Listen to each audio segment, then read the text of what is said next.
नाज़रीन अस्सलाम वालेकुम, आपकी खिदमत में एक नई वीडियो के साथ आपका मेज़बान हाज़िर है। नाज़रीन, मुस्लिम लीग नवाज इक़्तिदार का नशा चाहती थी, वो इनको मिल गया है। अब ये अपने उच्च हथकंडे इस्तेमाल करना शुरू हो गए हैं। पाकिस्तान का मशहूर कॉलेज इचिसन, जिसका पूरी दुनिया में एक नाम है, मुस्लिम लीग नवाज के एक मिनिस्टर आज चीमा साहब ने अपने बच्चों को उधर दाखिल करवाया हुआ था। लेकिन आज चीमा साहब ने उधर डिमांड की है कि मेरे बच्चे जो हैं ये 3 साल तक कॉलेज आएंगे भी नहीं, इनकी सीट को भी रिजर्व रखा जाएगा और जो इनकी फीस है वो भी माफ कर दी जाएगी। नाज़रीन, ये मुस्लिम लीग नवाज का बड़ा फ्रॉड जो है मंजर आम पर आ गया है। इसी को लेकर मंसूर अली खान ने आज उज़्मा बुखारी से बड़े सख्त और कड़वे सवाल किया। उज़्मा बुखारी आगे से बदतमीजी पर उतर आए, लेकिन मंसूर अली खान ने भी इसको खूब मजा चखाया। एक दफा वीडियो मुलाजा फरमाएं, फिर इस पर मुकम्मल तफसील आपके सामने रखते हैं। नंबर 804 इमरान खान फलाना तो सब वो प्रिंसिपल एहसन ने किया है। आप गलत इंफॉर्मेशन शेयर कर रही हैं। बनता ही नहीं मंसूर, आप पे तो जवाब देना बनता ही नहीं। बोर्ड इस मैं 5 बताता हूँ, मैं जवाब देता हूँ ना। आपने अपने नहीं, सवाल का जवाब ले लेना, सवाल का जवाब ले लें। अज़मा बुखारी साहब, क्या जरूरत पड़ी गवर्नर साहब को ये सब कुछ करने की? आपके एक वजीर की खातिर इस हद तक आगे चले गए कि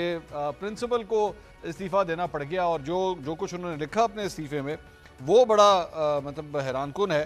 उन्होंने कहा कि ये बार बार की इंटरफेरेंस जो है मैं बर्दाश्त नहीं कर सकता और इसलिए मैं अपना ओहदा छोड़ रहा हूँ। क्या कहेंगे आप? शुक्रिया मंसूर साहब। ये एक्चुअली लियाकत चट्ठा पार्ट 2 है और वो इस तरह के जनाब मौसूफ जो प्रिंसिपल साहब हैं वो ऑलरेडी अगस्त में जा रहे थे और उनको कहा गया कि वो कंटिन्यू करें जब तक हम सब्स्टिट्यूशन जो है वो लेके नहीं आ जाते। और बाय द वे अगले महीने जो है वो उनकी टेन्योर भी पूरी हो रही है।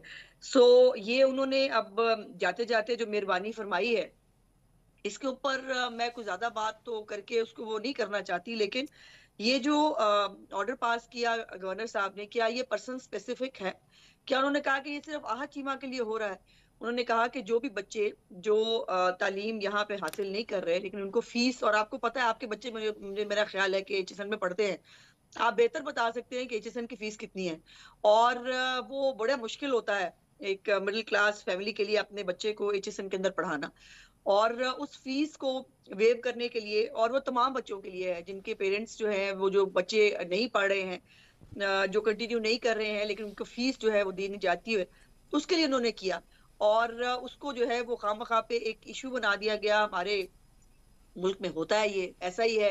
वैसे ही जा रहे थे प्रिंसिपल साहब अगले महीने, लेकिन उन्होंने जो है वो लियाकत चट्ठा बनना ज्यादा मुनासिब समझा, तो ठीक है। पहली बात तो वो अगले महीने नहीं जा रहे थे, उनका टेन्योर जो है वो अगस्त 2024 तक का है। एक बात अगले महीने नहीं हुआ ना जी, क्या नहीं हुआ? क्या नहीं हुआ? मैंने कहा अगला महीने ही हुआ ना भाई, 2 महीने रह गए, चलो 2 महीने कर लो फिर। अब मैं कह रहा हूं अगस्त 2024 तक था। आप 2 महीने किस तरह हो गए? अगस्त 2024 तक था। एक बात। चलो जा रहे थे ना। अच्छा, उनका वो भी लेटर होगा आपके पास जिसमें उसमें अगस्त में वो लिख चुके थे कि मैं जा रहा हूँ।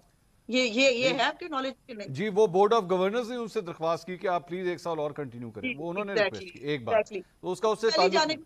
और पहले जाने के लिए बोल रहे थे। दूसरी बात ये कि हाँ। ये इशू कोई कल नहीं शुरू हुआ है, ये 2022 से चल रहा है ये इशू। और तीसरी बात ये कि जो गवर्नर साहब हैं उन्होंने ये इनायत या ये केस सिर्फ और सिर्फ इस वजह से उठाया है कि ये आहत चीमा साहब के बच्चे हैं। इस स्कूल को, इस कॉलेज को 100 साल से ज्यादा हो चुके हैं। आज तक कभी किसी बच्चे के लिए, किसी भी बच्चे के लिए इस तरीके से बोर्ड ऑफ गवर्नर्स के 5-5 इजलास नहीं हुए कि जनाब इनको कम से कम छुट्टी दे दीजिए। और आप मुझे ये बताइए कि क्या कहीं पे किसी कॉलेज में इस तरह होता है कि जनाब 3 साल के लिए मैं जा रहा हूं छुट्टी पे, बराए मेहरबानी मेरी कुर्सी संभाल के रखिएगा, मैं इसकी फीस भी नहीं दूंगा, 3 साल बाद जब मैं फारिग हो जाऊंगा, मेरा मूड हुआ तो मैं आ जाऊंगा और आके बैठ के क्लासेस अटेंड कर लूंगा। आपने कभी इस किस्म का प्रेसिडेंट आपने सुना है कभी? आपका आर्गुमेंट मान लेते हैं तो फिर जो है वो बोर्ड ऑफ गवर्नर्स ना करता मीटिंग, और वो कह देता कि जी हम आपकी सीटें नहीं रख रहे। सीटें भी हम रखेंगे और जो है वो हमने इसके ऊपर मीटिंग्स भी करनी है और आपको कोई फेवर भी नहीं देनी। मुझे बता दें इसका मतलब क्या है? फिर अगर वाकई फेवर देने की बात है, अगर सिर्फ जो है वो फीस माफ करने की बात थी, तो फिर ये इसके ऊपर 5 मीटिंग्स पहले तो बोर्ड ऑफ गवर्नर से पूछे ना, फिर 5 मीटिंग्स कर क्यों रहे थे? बोर्ड इस मैं 5 बताता हूं, मैं जवाब देता हूं ना। आपने क्या अपने देते? वो नहीं, कह देते सवाल कि का जी जवाब आपकी ले लेना, सीटें, सवाल का आपकी जवाब सीट ले नहीं लें। रख रहे। आप सवाल का जवाब ले लें। आपने सवाल किया, मैं बता देता हूं आपको। बोर्ड ऑफ गवर्नर्स के एजेंडे के अंदर सिर्फ ये चीजें नहीं, और चीजें भी शामिल होती हैं, लेकिन ओके, मान लिया। इस चीज को डाला गया बीच में। और बाय द वे एक और बात, बोर्ड ऑफ गवर्नर्स ने अभी तक ये जो गवर्नर साहब ने जो जो चीज अप्रूव की है उसकी कोई मंजूरी नहीं दी हुई। और कल सुबह दोबारा इसकी मीटिंग, मैनेजमेंट कमेटी की मीटिंग होने जा रही है कि गवर्नर साहब ने कर क्या दिया है, गवर्नर साहब ने किस इख्तियार के तहत जो है वो इस तरह दे दी, जबकि आपको बेसिकली बोर्ड ऑफ गवर्नर्स की अप्रूवल चाहिए होती है अभी तक। और बाय द वे इस मामले पे जब ये मामला स्टार्ट हुआ था, बोर्ड ऑफ गवर्नर्स की जो सबसे पहली मीटिंग हुई थी उसके अंदर प्रिंसिपल के स्टांस को कहा गया था कि आप ठीक कह रहे हैं, ऐसा नहीं हो सकता कि आप 3 साल के लिए छुट्टी पे चले जाएं और आप कहें जी मैंने इसकी फीस भी नहीं देनी और मेरी ये सीटें संभाल के रखिए। फिर इसको लटकाने का क्या मतलब था? फिर या आप गवर्नर साहब से पूछे, या आप अपने गवर्नर साहब से पूछे लेटर लिखने के लिए, लेटर लिखने के लिए ये भी तो देखें ना, जो सियासत हो रही है खामखा में। मैं इसमें कहना नहीं चाहती कौन सी सियासत? आप मुझे बताइए कौन सी, एक मिनट खुल के नहीं, आप मुझे बताइए कौन सी सियासत हो रही है इस पे? एक मिनट, अपने लोगों को फायदा पहुंचाना हो, किसी ब्यूरोक्रेट का मसला आ जाए, किसी फलाने का मसला आ जाए, वो किसी एक सियासतदान का या किसी रूलिंग पार्टी की किसी बंदे का, तो उसको एक इशू बना के उसमें ये आपने जो मुझे बड़ा एतराज है इस बात के ऊपर, ये पहला स्कैम आ गया। क्या स्कैम है? गवर्नर साहब ने एक जो है वो कानून जो है वो जारी किया, उन्होंने कहा कि ये मेरा ऑर्डर है, उन्होंने एक ऑर्डर जारी किया। कल आप कह रहे हैं बोर्ड की मीटिंग हो रही है, तो बोर्ड की मीटिंग जो है वो देख लीजिए उसने क्या करना है। नहीं बोर्ड की नहीं, बोर्ड की नहीं अज़मा साहब, बोर्ड की नहीं, मैं बताता हूँ, अब बोर्ड की मीटिंग नहीं हो रही।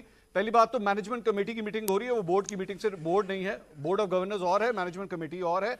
और उसके अंदर भी जो एक सबसे सीनियर वहां पे रुकन थे जो कई दहाइयों से इस बोर्ड ऑफ गवर्नर्स के मेंबर रहे हैं, उन्होंने बाबर अली साहब ने भी इस्तीफा दे दिया और उन्होंने प्रिंसिपल के स्टांस को सपोर्ट करते हुए कहा कि ये हरकत मैंने अपनी 90 साल जिंदगी में कभी एचसन के साथ होते हुए नहीं देखी जो हो रहा है। और बोर्ड ऑफ गवर्नर्स की जहां तक आपने बात की है वो भी सुन लीजिए। आपने कहा ना कि बोर्ड ऑफ गवर्नर्स के अंदर लोग ऐसे बैठे हुए हैं जो ये करते हैं, जरा सुनिए बोर्ड ऑफ गवर्नर्स के अंदर कौन है। बोर्ड ऑफ गवर्नर्स के अंदर अली परवेज मलिक हैं, आपकी पार्टी के रहनुमा अली परवेज। अच्छा, उसके बाद आगे सुनिए, मुस्तफा रमदे हैं, खालिद रमदे साहब के साहबजादे। उसके बाद अवैस लगारी साहब हैं आपके मिनिस्टर, वो इसके अंदर है। उमर सैफ हैं इसके अंदर, वो भी आपकी पार्टी से एफिलिएटेड है। कामरान अली अफजल हैं, मोहम्मद औरंगजेब जो इस वक्त वजीर खजाना है। आगे यहाँ रुक जाइए, अली अयाज सादिक हैं, सरदार अयाज सादिक साहब के साहबजादे। ये सारे लोग हैं बोर्ड ऑफ गवर्नर्स के अंदर। सुन लीजिए, मैंने मान ली ये आपने सारी लिस्ट सुना दी ना। अब मुझे बताइए कि अगर हमने जो है वो इसके ऊपर किसी को फेवर देना हो, वो करना हो, फिर बोर्ड बकौल आपके जो आपने कहा बोर्ड ने प्रिंसिपल के स्टांस को जो है वो अपहोल्ड किया, तो फिर मुझे ये बताइए स्कैम कहां से हो गया? मैं बता रहा हूँ जी, मैं बता रहा हूँ, मैं बताता हूँ, जी मैं जवाब दे रहा हूँ। क्या ये फेवर दे रहे हैं? सुने मैं बता रहा हूँ। वो बोर्ड ऑफ गवर्नर्स जो थे वो 2022 के बोर्ड ऑफ गवर्नर्स थे जिन्होंने सबसे पहले, जब ये मामला बोर्ड ऑफ गवर्नर्स उस वक्त के बोर्ड ऑफ गवर्नर्स के सामने आया तो उन्होंने अप्रूव किया उस चीज को। उन्होंने कहा ये बिल्कुल ठीक है, इसमें कोई ऐसी बात नहीं। अब वाला बोर्ड भी कर सकता था, अगर करना होता फिर गवर्नर साहब को लेटर लिखना ना पड़ता, या गवर्नर साहब को खुद जो है वो ये कानून जो है वो ऑर्डर जारी ना करना पड़ता। वो 21 तारीख को उन्होंने कानून जारी किया, आज ही उन्होंने जो ये कर दिया। ये कोई बात है? आप एक तरफ खड़े तो होइए ना, या तो एक तरफ मुझे कहिए कि आपने जो इतनी लिस्ट सुनाई है मेरे पार्टी के लोगों की, वो फेवर दे रहे थे। एक तरफ आप कह रहे हैं फेवर भी नहीं हो रही, दूसरी तरफ गवर्नर साहब अगर जो है अपने इख्तियार इस्तेमाल कर रहे हैं जिसको आप कह रहे हैं कि वो गलत है और वो इख्तियार इस्तेमाल नहीं कर सकते। प्रिंसिपल साहब जो जा रहे थे वो खुद जो है वो जाने से पहले जो है एक जो है ये वो एक शोशा छोड़ के जाना चाहते हैं। कमाल बात कर रहे हैं। बाबर साहब जो है वो बहुत मुअज़्ज़ज़ है, बहुत मोहतरम है, वो बहुत सालों से है। अगर जो है वो अपनी राय देकर वो साइड पे हो रहे हैं तो क्या इसका क्या मतलब हुआ? बाकी सब ये प्रोटेस्ट में हुआ है अज़मा साहिबा, ये प्रोटेस्ट में हो रहा है, ये खुशी से नहीं हो रहा। आपने बाबर साहब का इस्तीफा पढ़ा है? आपने बाबर साहब का इस्तीफा पढ़ा है कि वो क्या लिख रहे हैं उसके अंदर? वो ठीक है, उनकी वो मोहतरम है, बुजुर्ग है, मैं उनकी पर ज्यादा बात नहीं करना चाहती, कर सकती हूँ, करना नहीं चाहती।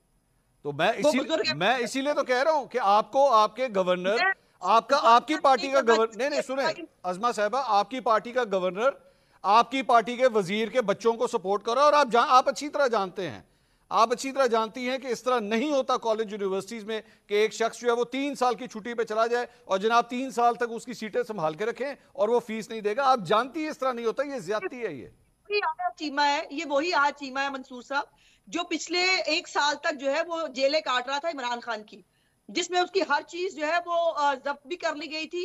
उनके पास जो है वो शायद अपने घर के पता नहीं उन्होंने खर्चा कैसे चलाया है, ये वही आज चीमा है। उसके पास नहीं थे पैसे, वो क्या करे? वो बच्चों को ना पढ़ाए। एचएसएन में इसका मतलब है सिर्फ जो डॉलरों में जिनको बच्चों को पैसे आते हैं। अज़मा साहिबा तो बैठे ना, अजमा साहबा, तो बच्चे पढ़ाए, किसने मना किया है? पढ़ाए 100 दफा पढ़ाए, बोर्डिंग स्कूल में कराए, जिस तरह बाकियों के बच्चे होते हैं, पेरेंट्स किसी और शहर में होते हैं, वो भी करा दे बोर्डिंग स्कूल में। हर स्कूल कॉलेज के अंदर, हर स्कूल कॉलेज के अंदर फेस वेव करने का तरीकाकार मौजूद है। ये तो कोई तरीका नहीं है कि एचएसएन जो है वो सिर्फ अमीर जादों का जो है वो नहीं, अमीर जादे नहीं, आपके अपनी पार्टी के लीडर के बच्चे भी वहां पढ़े हुए हैं। आपकी अपनी पार्टी के लीडर हसन और हुसैन भी वहां पे पढ़े हुए हैं, हमजा भी वहां पे पढ़ा हुआ है। अगर आहत चीमा वो तमाम केसेस जो बाद में बोगस साबित हुए उसको बाइज्जत बरी किया गया, लेकिन वो सालों की वो कैद काट के वो एक अजियत भुगत के आया, तो उसके साथ क्या मतलब है? उससे क्या ताल्लुक है अजमा साहिबा इसका? बल्कि मैं तो उसको उल्टा है मतलब है कि भाई जब आपके पास पावर आई, आपने बैठ के गवर्नर के साथ मिलकर एचएसएन का ये हाल करना शुरू कर दिया। आपकी मर्जी है, हम भी ये कह सकते हैं कि ये वहां पे सियासत हुई है बैठ के। कौन सी सियासत? किस किस्म की सियासत अजमा साहिबा? इसी प्रिंसिपल ने, सुने मेरी बात, इसी प्रिंसिपल ने अजमा साहिबा सुन लीजिए, अजमा बड़ा कन्वीनियंट काम कह दिया। मैं क्यों ना कहूं अजमा साहिबा, इसी प्रिंसिपल ने अभी सुन लेना एक मिनट, आप सुन तो लें एक मिनट। इसी प्रिंसिपल ने अपने फाउंडर्स डे पे, एचएसएन कॉलेज का भी फाउंडर्स डे था, मरियम नवाज को बुलाया हुआ था कि नहीं एज ए चीफ गेस्ट या नहीं? आप बताइए। जी बिल्कुल बुलाया हुआ था। बुलाया हुआ था ना? तो अगर इस प्रिंसिपल को आपकी पार्टी से या आपकी पार्टी से लीडर, सुन लीजिए, नो फ्यूज किया उनको, उस दिन प्रेसिडेंशियल इलेक्शन था। मैं ये नहीं कह रहा, मैंने कब कहा? आप सही कह रही हैं, वाकई रिफ्यूज किया, वो बिजी थी, मरियम नवाज साहबा बिजी थी, मैं आपकी बात से एग्री कर रहा हूं। Please let me complete. कीजिए। गुजारिश ये है कि वहां से खबरें लीक कराई गई, मीडिया को खबरें जारी कराई गई कि जी वो वालदैन ने एहतजाज किया था, इसलिए हमने मरियम नवाज को आने से रोक दिया, हमने रिएक्ट नहीं किया। दूसरी बात नहीं, ऐसा नहीं हुआ, नहीं ये गलत है, ये अजमा साहिबा ये गलत है, मैं कैटेगोरिकली बता सकता हूं ये गलत है। मैं इसका गवाह हूं, मैं गवाह हूं अजमा साहिबा, मैं खुद गवाह हूं इस बात का। Let me complete it. अच्छा चले, करें जो क्या ये, अच्छा आपको नहीं पता, ये मीडिया में खबर नहीं आई थी? आप सुन लीजिए ना, इसीलिए तो मैं कह रहा हूं आप सुन लें। नहीं, मैं जवाब दे रहा हूं ना अजमा साहिबा, मैं आपको जवाब दे रहा हूं, आप गलत इंफॉर्मेशन शेयर कर रही हैं। नहीं मंसूर, आप पे तो जवाब देना बनता ही नहीं बनता है ना, क्योंकि मैं गवाह हूं इस चीज का, मैं आपसे इसीलिए तो अर्ज कर रहा हूं, मैं गवाह हूं, मैं आपको बता सकता हूं, मैं खुद गवाह हूं, मैं इस इशू में इसमें इन्वॉल्व था, मैं इसीलिए कह रहा हूं। मैं इसलिए आपने जुमला कहा कि जी ये खबरें लीक की गई कि हमने मरियम नवाज को मना कर दिया, ऐसा नहीं है, बल्कि एचएसएन कॉलेज की एडमिनिस्ट्रेशन ने मुझसे राब्ता करके कहा, क्योंकि मैं खुद एक फॉर्मर ओल्ड एचसोनियन हूं, मेरे बच्चे भी वहां पे पढ़ते हैं, तो मैंने इसलिए उन्होंने मुझसे राब्ता किया, उन्होंने कहा प्लीज आप इसको ठीक कीजिए। मरियम नवाज को हमने मना नहीं किया, मरियम नवाज साहबा को हमने इन्वाइट किया था, वो बिजी थी। जी हो गया आपका? अब मेरी बात नहीं कंप्लीट हुई ना, मेरी बात नहीं कंप्लीट हुई, मेरी बात है ना, पहले ये खबरें जारी कराई गई, नहीं करवाई गई, जब उनको जब उन्हें पूछा गया कि जनाब क्या ये बात ऐसे है जिस तरह से ये खबरें जारी कराई गई हैं, तब उन्होंने शायद आपको फोन करके आपको जो है वो शायद उन्होंने वो करने की कोशिश की। मेरा ख्याल आपने शायद कोई व्लॉग शॉट भी इसको गालबन किया ही होगा। दूसरी बात ये है कि एक बच्चे को चीयर करने के लिए वहां पर नारे लगे, कोई बच्चा जिसने नाम डिस्टिंक्शन, मैं आज शाम को मिला उससे, उस बच्चे के वीडियो के ऊपर जो है वो कैदी नंबर 804 इमरान खान फलाना, तो उसे प्रिंसिपल एचएसएन ने किया, क्या जारी हुई? वो प्रिंसिपल एचएसएन ने किया, वो सबने मिलके किया। वहां पे एक लॉबी चल रही है, हम बच्चे नहीं है, हमें भी पता है वहां चल रहा है, हम जानते हैं। चले, मैं ठीक है, आपका पॉइंट ऑफ व्यू आ गया, ठीक है, आपको बहुत अच्छे पता है खबरें कैसे लीक होती है, और उसमें व्लॉग भी खड़क जाते हैं, उसके ऊपर सब कुछ हो जाता है, और उसके बाद हम सिर्फ सफाइयां देने के लिए रह जाएंगे कि ऐसी बात नहीं है। आज तक कोई माना ये बात कि मरियम नवाज साहबा जो है मसरूफी की वजह से नहीं जा सकी, वो प्रोपेगेंडा तो चल गया कि जी वो जो है वालदैन ने जो है मना किया था। अजमा साहबा आप जानती हैं ये सोशल मीडिया के ऊपर ये इस तरह की हरकतें वहां से होती हैं, आप बिला वजह उस चीज को जो है प्रिंसिपल एचएसएन के साथ किस तरह अटैच कर रही हैं? क्या हो गया? प्रिंसिपल साहब पार्ट एंड पार्सल थे, हर चीज का पार्ट एंड पार्सल थे। आप मरियम नवाज के खिलाफ वो कैंपेन जो चली वो प्रिंसिपल ने चलाई एचएसएन कॉलेज के, वो सियासत खेल रहे थे, वो वहां पे एक लॉबी है, वहां पे टीचर होंगे ना जिनके, आपका क्या ख्याल है कि एचएसएन के अंदर वो टीचर्स नहीं है जिनको इमरानोफोबिया हुआ है? नहीं, अब हर चीज में से कंस्पिरेसी थ्योरी मत चले। ताल्लुक है, आप जिन बच्चों की सीट्स का आज तमाशा और मजाक बना के पूरे मुल्क के अंदर उनके वालिद साहब को जो रोला जा रहा है, जो पहले काफी कुछ भुगत चुके हैं, उसके बाद में क्या ही कहते तो वालिद साहब सीखे ना कि वो क्या कर रहे हैं, वो वालिद साहब सीखे, उनकी एहलिया सीखे, वो कर क्या रहे हैं। शौक चराया अगर, तो मैं क्या ही कह सकती हूँ। क्या चलाया? सॉरी, मैंने कहा अगर उन मौसूफ को अगर शौक चढ़ाया ही है बहुत, जो उन्होंने वो करके जा रहे हैं, मौसूफ जाना तो उनको था ही, और ये तो नहीं आप पता करें कि 40 लाख रुपए तनख्वाह जो है और 100 दिन की छुट्टी, 40 लाख रुपए तनख्वाह के साथ 100 दिन की छुट्टी लेते हैं वो मौसूफ। एचएन का प्रिंसिपल किसने लगाया था, आपको पता है किस दौर में लगा था? आप जानती है बात? हाँ लगाया है, लेकिन उसका ये मतलब है कि आप उनको बिल्कुल पूछा ना जाए, उनको देखा ना जाए, उनको पूछा और देखा जाए। इसका पूछने से क्या ताल्लुक है अज़मा साहबा, कम ऑन, मतलब मुझे अफसोस हो, आपको पता है आप इस नॉन इशू करना है। नहीं, नॉन इशू नहीं है अज़मा साहबा, ये पावर हंगरी जो ब्यूरोक्रेट्स हैं, बट ये इसको एक स्कैम बना देना, ये स्कैम है, ये बिल्कुल स्कैम है। ये पूरी दुनिया में कहीं नहीं होता जो ये हरकत हो रही है। एक गवर्नर इस हद तक जा ही नहीं सकता कभी। आपकी राय में होता होगा। नाज़रीन आपने वीडियो मुलाज़ा फरमाई है। नाज़रीन ये जो नून लीग का स्टैंडर्ड सामने आया ये हालिया दिनों की बात है, लेकिन इस पर अभी तक कोई एक्शन नहीं लिया गया। नाज़रीन गरीब आवाम जो बेचारी है वो महंगाई में पिस रही है, लेकिन मुस्लिम लीग नवाज को अपनी अयाशियों की पड़ी हुई है। मिनिस्टर है इनका आद चिमा, जिसके बच्चों की ये कहानी चल रही है। नाज़रीन इस मुल्क का गरीब तो अफोर्ड ही नहीं कर सकता कि वो इतने बड़े कॉलेज में दाखिला ले सके, लेकिन इन जैसे जालिम जो है वो मुल्क के कौम को लूटते भी हैं, लेकिन वो चाहते हैं कि इदारे जो है वो भी हमारे मुतहत रहे और वो इदारों में हमारे बच्चे जो है वो भी नशा ही लूटे हैं। हमारे बच्चे बेशक कॉलेज ना जाए, लेकिन कॉलेज में उनका नाम गूंजता रहे, उनकी सीट को डिजर्व रखा जाए। आज चिमा साहब ने यह सारा वाकया करवाया है और इसमें पूरी मुस्लिम लीग नवाज जो है वो मुलव्वस है, खास करके मरियम नवाज और गवर्नर पंजाब जो है वो इस पर मुलव्वस है, लेकिन अभी तक इस पर कोई एक्शन नहीं लिया गया। मुस्लिम लीग नवाज के सबसे बड़े लोटे अतात आरड़ जिसने कहा है कि मैं इस पर एक्शन लूंगा, लेकिन अभी तक इस पर कोई एक्शन नहीं हुआ है। मुस्लिम लीग नवाज की मुदाखलत की वजह से ECCN के प्रिंसिपल साहब जो है उन्होंने इस्तीफा दे दिया। उन्होंने कहा कि मेरा ज़मीर गुवारा नहीं करता, मैं अपने ज़मीर का सौदा नहीं कर सकता। इस तरह जो है जोर जबरदस्ती ये अपनी मुदाखलत करते हैं, लेकिन मुझे ये बर्दाश्त नहीं है। नाज़रीन मुस्लिम लीग नवाज के भगौड़े चेहरे मंजरे आम पर आ रहे हैं। कौम इनको पहले भी जानती तो है कि ये एक चोरीशुदा मैंडेट के जरिए कौम पर मुसल्लत हो गया है। जो आवाम को सुहाने ख्वाब दिखाते गए वो किधर गए? ये सिर्फ अपनी याशियां चाहते थे और उन याशियों में अब ये मगन हो गए हैं। आए रोज कुछ स्कैंडल इनका सामने आएगा। इनका सिर्फ काम है मुल्क पाकिस्तान को लूटना और याशियां करना, और याशियां करने के बाद इस मुल्क से फरार हो जाना। नाज़रीन ECCN कॉलेज पूरी दुनिया में मशहूर है और इनके इन करतूतों की वजह से हमारी पूरी दुनिया में बदनामी हो रही है, लेकिन इनका ज़मीर जो है वो मुर्दा हो चुका है। इनको थोड़ी सी भी शर्मो हया नहीं है। मुल्क जाए बाढ़ में, ये अपनी याशियों में पड़े हैं। नाज़रीन आपने वीडियो मुलाज़ा फरमाई है, इस वीडियो के बारे में आपकी क्या राय है? क्या मंसूर अली खान ने उस्मा बुखारी के साथ ठीक किया या गलत? वीडियो के कमेंट सेक्शन में अपनी कीमती राय लाजमी दीजिए और अगली वीडियो तक अपने मेजबान को दीजिए इजाजत। अल्लाह हाफिज।